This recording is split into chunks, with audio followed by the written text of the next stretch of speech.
Also accompanied by Mr. Mel Perkins, General Secretary of the Cycle Speedway Council, and Mr. John Mealing, Cycle Speedway Council's Competition Secretary. And there they are now, being presented to the 16 riders, a veritable parade of champions who have qualified here yesterday afternoon through some extremely tough competition, and those riders, believe you me, have certainly earned their place in this competition today. So those riders are going to be presented in turn to all the and subsequently I'm going to introduce each and every one of them individually. Then in a few minutes time it'll be underway with the action in this 1983 staging, the second staging of the World Masters this afternoon, very kindly sponsored by our friends Foster's and reputed and renowned for their Foster's draft.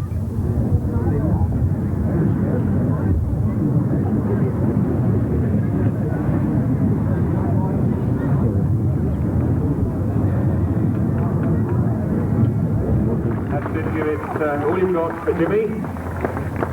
Rider number 2, reputed to be his final season. We've heard it before, but a man who went to Australia in 1981. One of the gentlemen of Cycle Speedway, Jeff Prattman.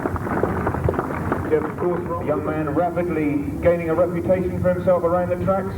This year he lines up in the colours of Wentfield Andy Franks.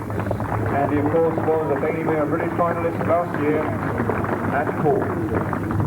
At number 4, in the colours of Rainbow Carpets, Adi Gale from Poole. Was the top scorer in yesterday's qualifying round and one of the dark horses today. Riding at number 5, clubmate from down there on the south coast of Poole, in the colours of Rainbow Carpets, Andy Barnes. Andy, a Thurrock track specialist, and he was a rider who rode extremely well in the under-21 individual event here a few weeks ago for the Thurrock Festival of Sport. Riding number 6 in the colours of Crawley, Phil Clark. Riding the sponsor colours of Shaw's, and Phil, a rider with a great reputation in junior and youth competitions. Now he's consolidating that at senior level, and another one of the dark horses for this title today. At number 7, he needed a run-off to get here today, but he won't let that upset him none at all. He's a crafty Cockney, Martin Jarvis from Newark.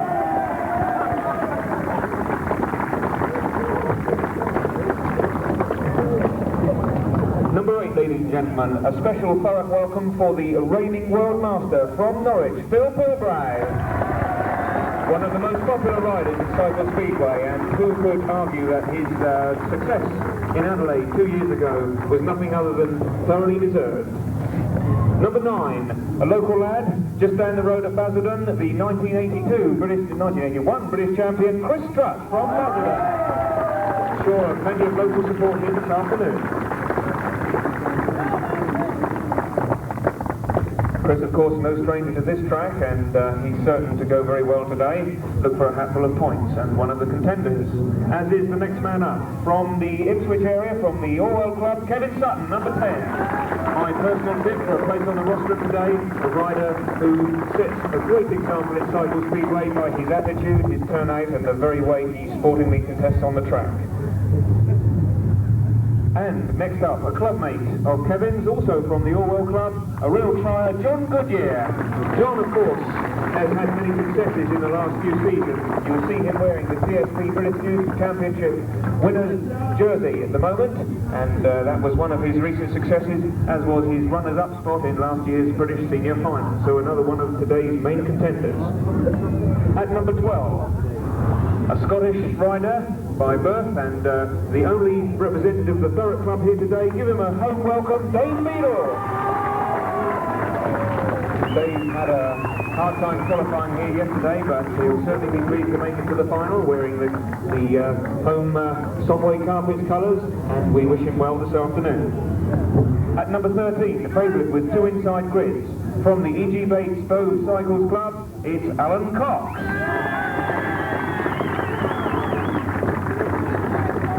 Has been in plenty of special training for this event, and he's hoping to do very well today. Alan, of course, was one of the riders this afternoon who also competed in that 1981 World Masters in Adelaide. Well, next, a young man who will be wearing the colours of England a little later on this afternoon, but he's got his mind very much on individual racing at the moment. Steve Snook, the reigning British under-18 champion. Steve from the Great Britain Club.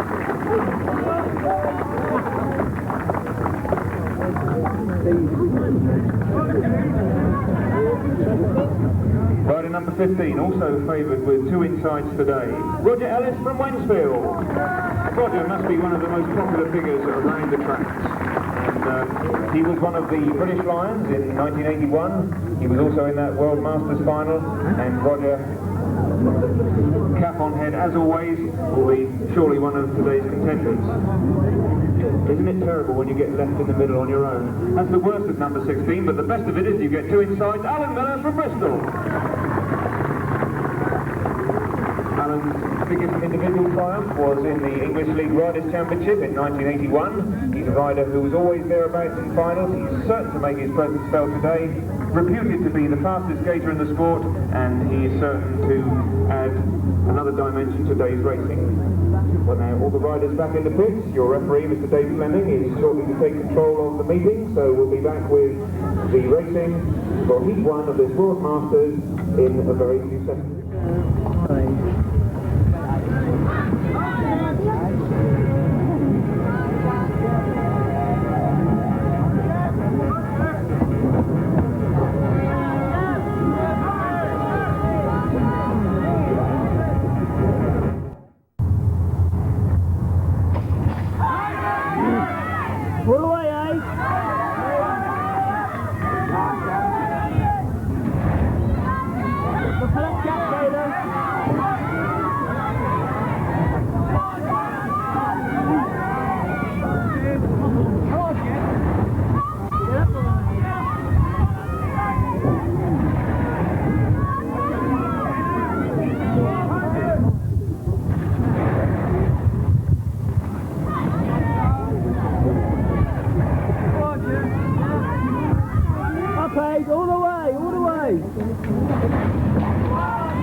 Put your hands together for Jimmy Varnish, the winner of race number 1.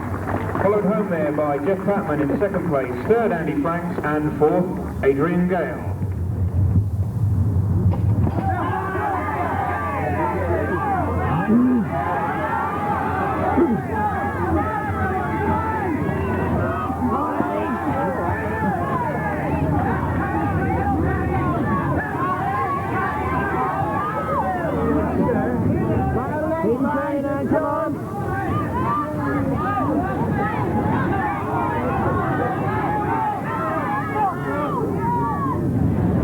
Come on.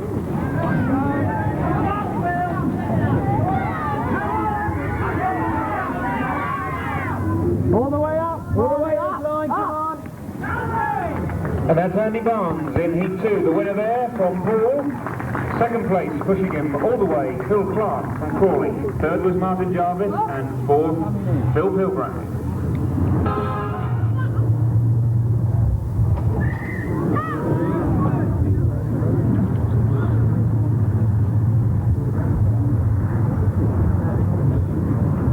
Well, that race there was stopped by the referee almost before it started because a little extraneous noise around the track was distracting the riders. And it does bear out what I asked just at the start of proceedings, that any slight noise could result in a movement.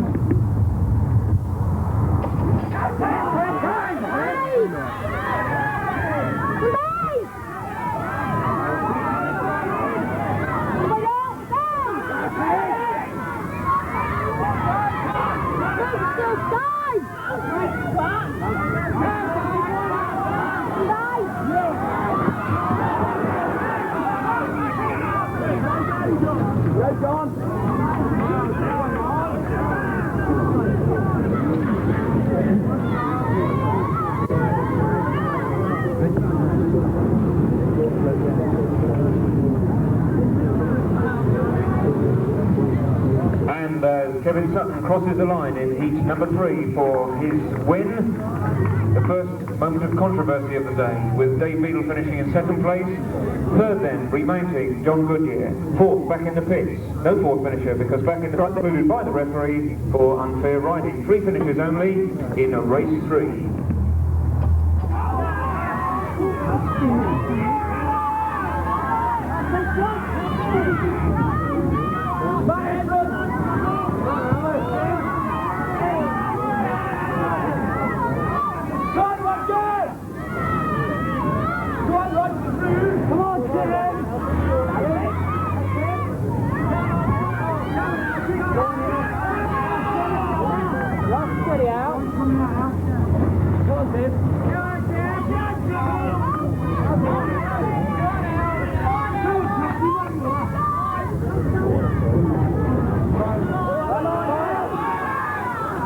Well, come on all you Go fans, that was a great ride by Alan Cox, and that was about a wheel's length win over Roger Ellis in second place, Tim Snook third, and Alan Miller fourth.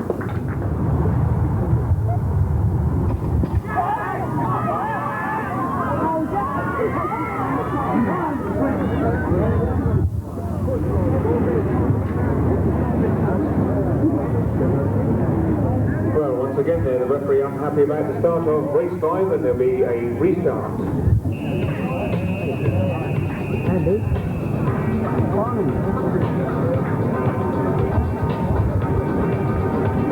Get ready.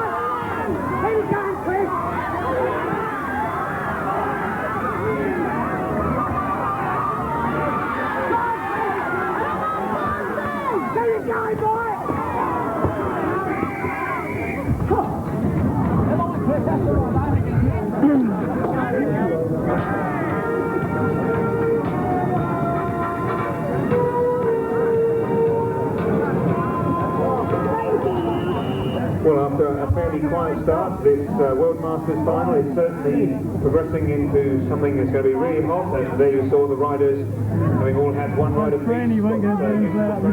really going for it. So the referee has put a restart, and there will be with all 4 riders.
Varnish, another one for Chris Strutt. Perseverance was rewarded with a second place ahead of Alan Fox. Third, running out of legs after goodness knows how many restarts, and two on the trot. Poor Alan there, the victim of those restarts, so finishing with 2 points only. The 4 points then going to Jimmy Varnish and 3 to Chris Strutt.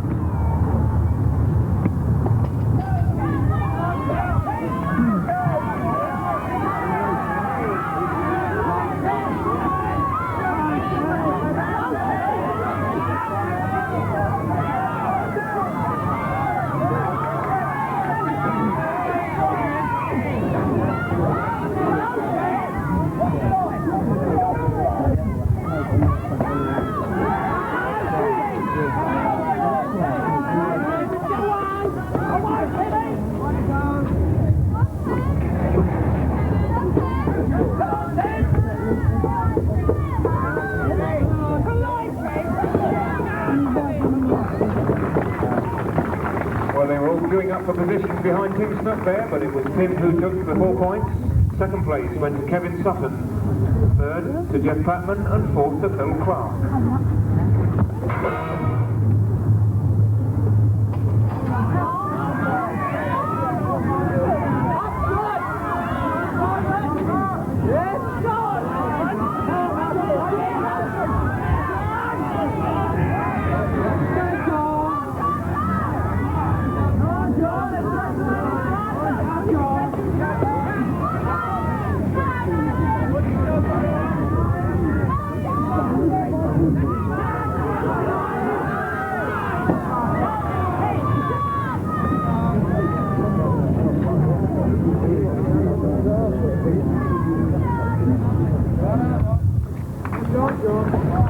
And that's a comfortable win for Roger Ellis of Wensfield. Second place went to John Goodyear, and third to Andy Franks. The referee excluded Martin Jarvis of Newham for crossing the inside white line.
And Alan Miller of Bristol takes his first win of the day. Second place went to Dave Beadle, third to Adrian Gale, and the fourth to Bill Pilbrow.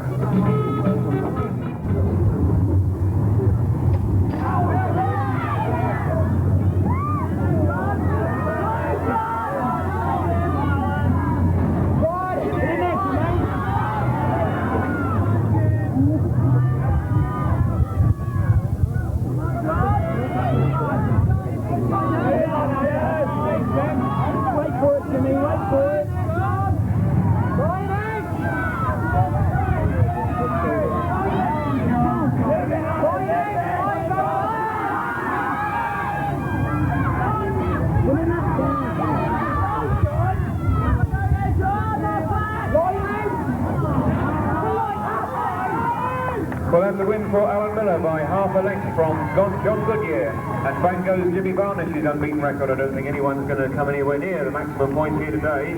And such a good quality field, but 4 points again to Alan Miller.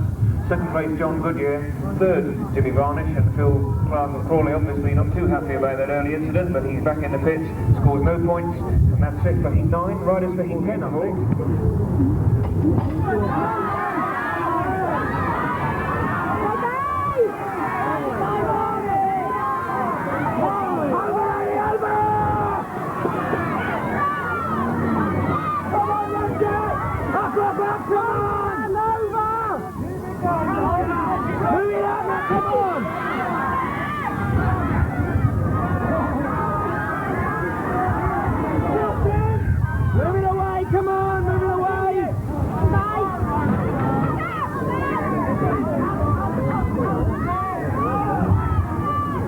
Steady then. Steady on. Hold on. What a great race that was. Fighting for positions there. Andy Barnes coming through to take the lead and win heat 10 ahead of Roger Ellis in second place, Jeff Patman third and Dave Beadle fourth. Well, that concludes the first half, ladies and gentlemen. We've reached heat 10, so we're going to take an interval.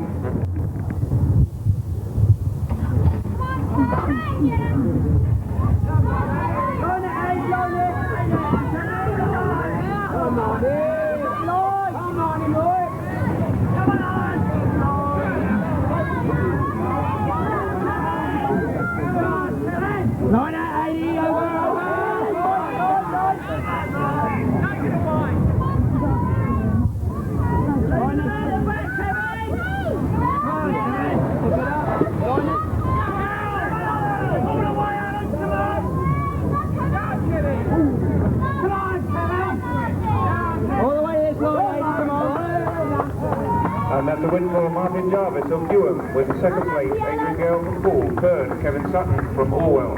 Across the line in fourth place Alan Cox from Bow.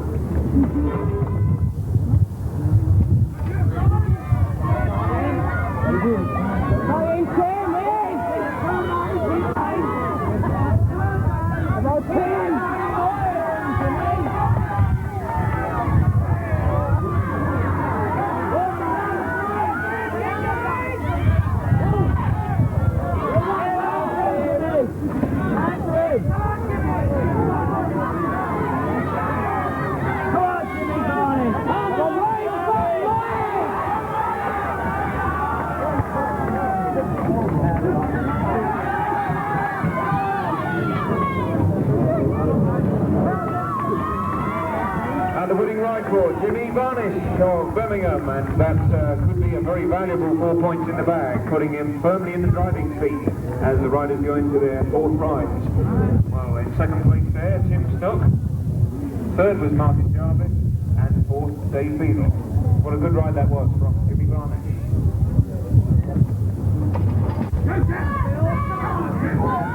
Up, John, up! John, go John! Push on now, John, push on!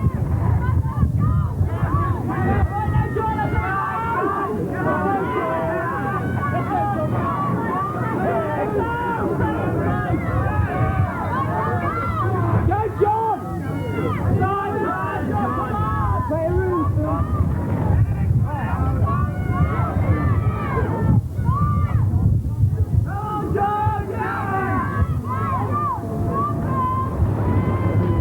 Well, that's a bit more like World Masters form there. Phil Pilbrow, reigning World Master, in first place, ahead of John Goodyear, second. Third was Alan Cox, and fourth, Jeff Patman. Over to 11. 2 to Alan Cox. Come on, Kevin! 9, and 1 to Jeff Patman. Kissed over now, 8 points. Next up then, heat 15. On grid 1, Andy Franks. On 2, Alan Miller. On 3, Andy Barnes. On the outside, grid 4 is Kevin.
That was a really good race there. Positions changing throughout, but Andy Franks of Wensfield was the winner. Alan Miller of Bristol was second. Kevin Sutton was third, Andy Barnes was fourth.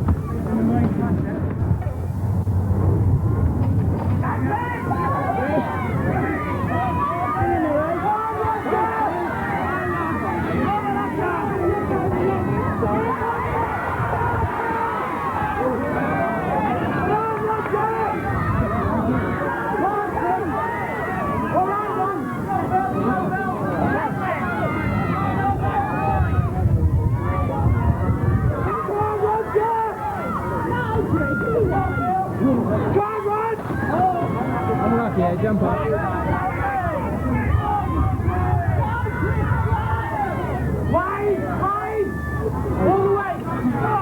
And put your hands together for Roger Ellis there, under pressure for 4 laps, but 4 points was his reward for a very cool race indeed.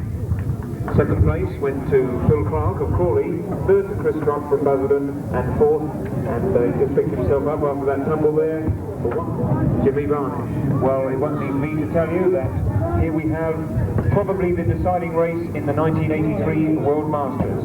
We have the 2 riders who are in front. Roger Ellis and Jimmy Varnish. They're on 14 points apiece. We also have, for good measure, the reigning World Masters up until today, Phil Pilbrow, one of the riders who's probably put up some of the most spirited opposition and action on the track today, Kevin Sutton. A really crucial race then, for which we will ask you once again to remain as quiet as possible while the tapes are released. Once those tapes go up, give all 4 riders every bit of encouragement, please.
Roger Ellis, come on. Let's hear it all the way round.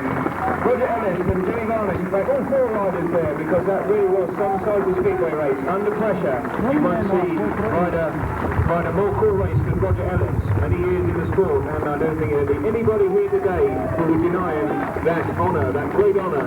Foster's Glass with, on grid 1, Jeff Patman. On 2, Chrissy Strutt. On 3 is Alan Miller, and on 4, Martin Jarvis. Minor places still to be contested too.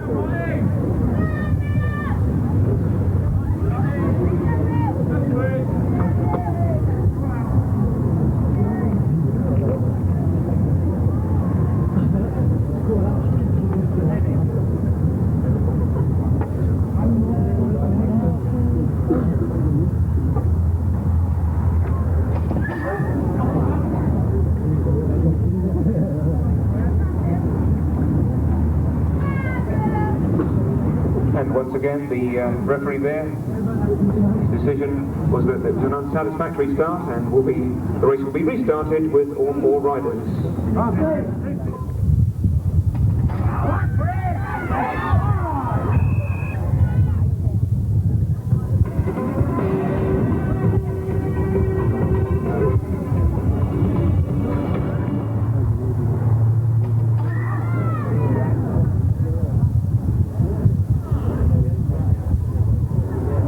Having our fair share of restarts this afternoon. There's another one coming up in Heat 18, but this time the referee has made an exclusion to the rider on grid 2, Chris Trott, from Basildon, for moving under starters' orders. The race will be restarted with 3 riders only.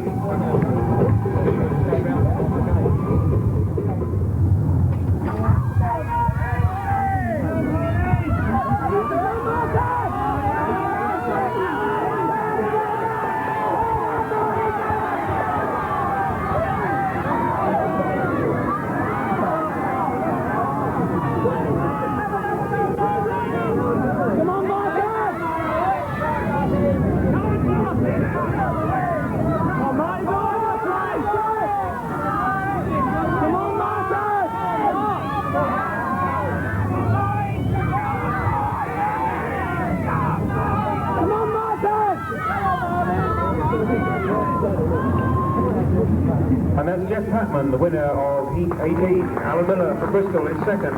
Third was Martin Jarvis from Newark, and how good it was to see those two Bristol riders at this vital stage of the proceedings, battling it out, no quarter given or expected, and that's what we expect in cycle speedway racing.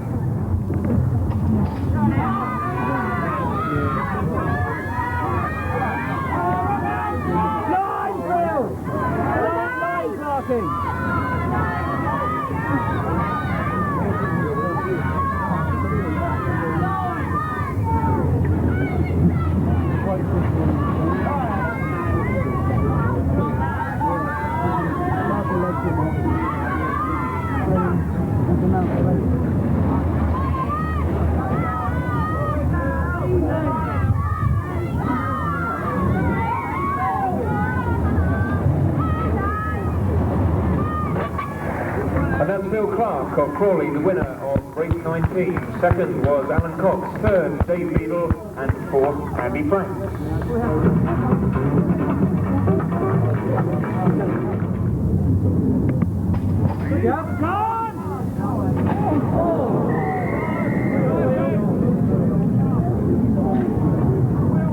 Well, indeed, there couldn't be a much more dramatic first bend than that, because the very rider who was looking for 4 points is down on the deck. He seems to have taken a rather nasty knock, and that front wheel has taken an even worse knock, because just look at the shape of it. Obviously, the referee will have to sort this one out. He's decided that all 4 riders are going to be eligible for the restart. John needs a bit of attention to the leg. Back goes the bike to the pits for a hasty wheel change, and we'll be underway with the restart of Heat 20 in a very few minutes.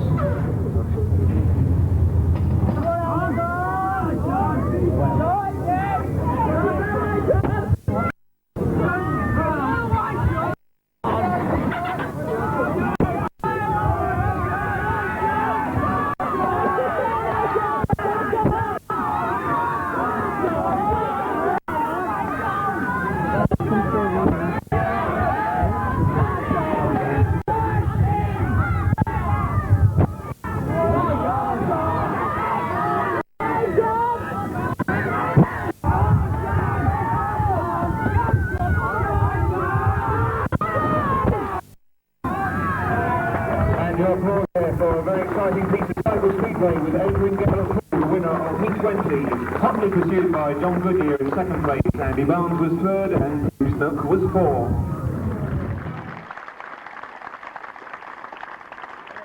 Your richly deserved applause.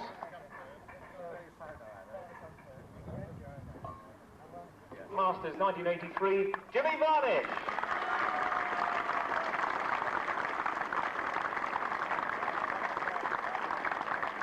Surely a rider who sets the very finest example to all young riders in Cycle Speedway, immaculately turned out with 18 points.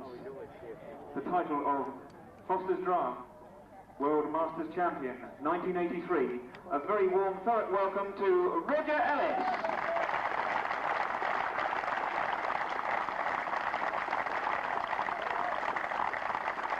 He certainly knows how to ride a Cycle Speedway bike. He's been doing so for many seasons.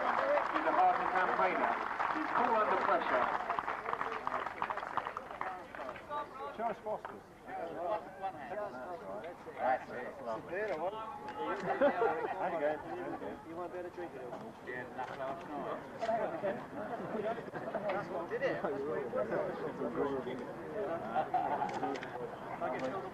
Posing runner-up, Jimmy Varnish. And in third.